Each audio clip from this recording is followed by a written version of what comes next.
अस्सलामुअलैकुम दोस्तों, मैं हूं आसिम सोहेल और आप देख रहे हैं मेरे यूट्यूब चैनल और फेसबुक पेज। उम्मीद करता हूं कि आप सब खैरियत से होंगे। अल्लाह पाक आप सबको अपनी हिफ्ज़ व अमान में रखे।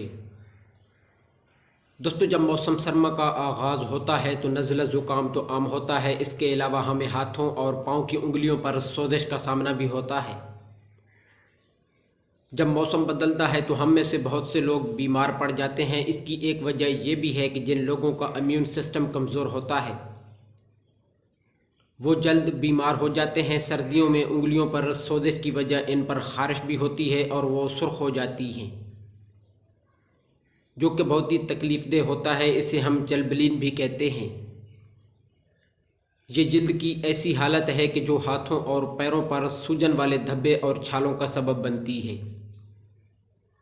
ये हवा में नमी की वजह से होती है, जिसमें ठंडी हवा चलती है मगर ये ठंड जमने वाली नहीं होती। मुसलसल सर्दी में रहने के चंद घंटे बाद ये इलामात ज़ाहिर हो सकती हैं। हमारे हाथ और पाँव की उंगलियां जिस्म का आखिरी हिस्सा हैं और ये हिस्सास हिस्से हैं। जब खून की गर्दिश कम होती है तो हमारे हाथों के मसल्स को जो एनर्जी चाहिए होती है वो नहीं मिल पाती, जिसकी वजह से सोजिश होती है।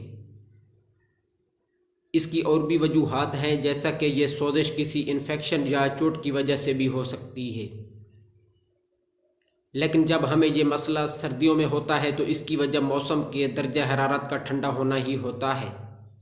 हिस्सास लोगों में ये मसला ज़्यादा होता है, यानी कि मर्दों की निस्बत औरतों में ये ज़्यादा होता है, क्योंकि उनकी जिल्द ज़्यादा हिस्सास होती है। तो दोस्तों, घर पर उंगलियों पर सोजिश का इलाज कैसे किया जाए तो ये हम आपको बता देते हैं। तो आपने पानी को नीम गर्म करना है और इसमें थोड़ा सा नमक डाल देना है। इसके बाद इसमें अपने हाथ और पाँव को बार बार भिगो देना है।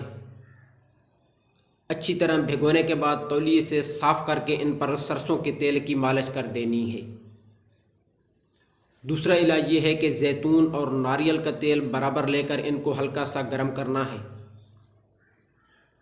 और इसको हाथों और पैरों पर थोड़ा सा लगाना है, लेकिन पहले हाथ और पैर अच्छी तरह धो लेने हैं।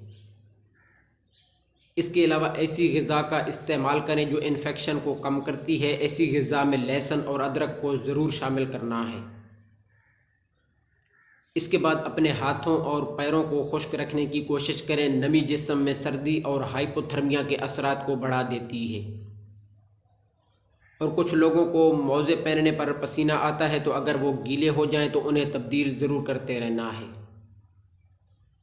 तो दोस्तों, ये थी हमारी आज की वीडियो। मज़ीद इस तरह की वीडियो के लिए हमारे चैनल को सब्सक्राइब कर दें और साथ में दिए गए बेल आइकन के बटन को भी ज़रूर प्रेस कर दीजिएगा। दुआओं में याद रखिएगा। जज़ाकल्लाहु खैरा।